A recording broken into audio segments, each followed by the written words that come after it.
Jill Stein's crusade to expose voter injustice has backfired once again. The Green Party candidate just blew the lid off major ballot box fraud in Detroit, the city where Hillary Clinton won big. Election officials uncovering more votes than voters in a third of the city's precinct. Really? Voting irregularities in the city of Detroit. In 37% of the city's precincts, more votes were cast than the actual number of registered voters.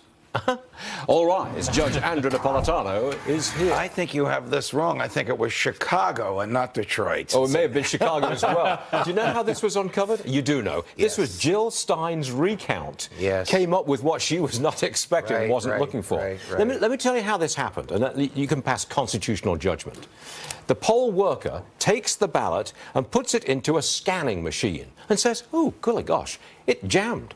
Do it again, and again, and again, and again." Yeah, well, so the vote was counted constantly. Right. Well, that is a different kind of fraud. Yes. Because that is the government defrauding itself. The poll worker is an employee of or a volunteer in behalf of the government. Yes. So you're talking about a crime now. It's one thing for a voter to vote twice.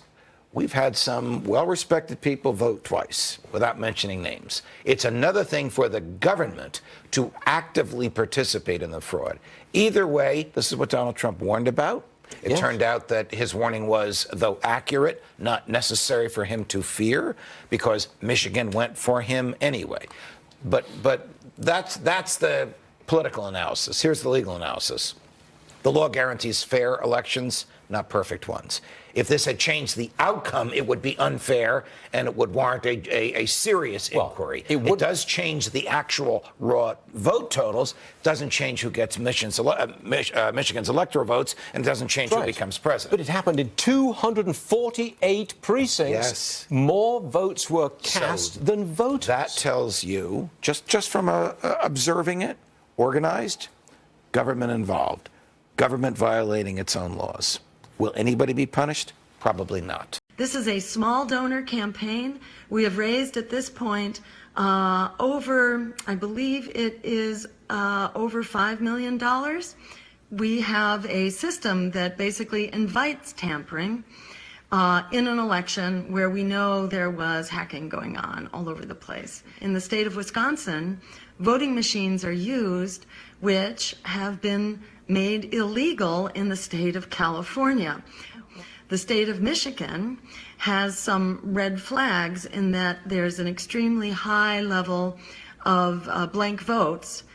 In the state of Pennsylvania, voting machines are used which are not only the touch screen systems, so-called DREs, which are the particularly vulnerable electronic machines, but these machines don't have a paper trail whatsoever. This is a recount undertaken by volunteers who will be trained and supported in order to do this. But this is indeed a people's voting system. We will be hand counting the paper ballots in Wisconsin and in Michigan. Once we have done the filing, that will take place on Monday.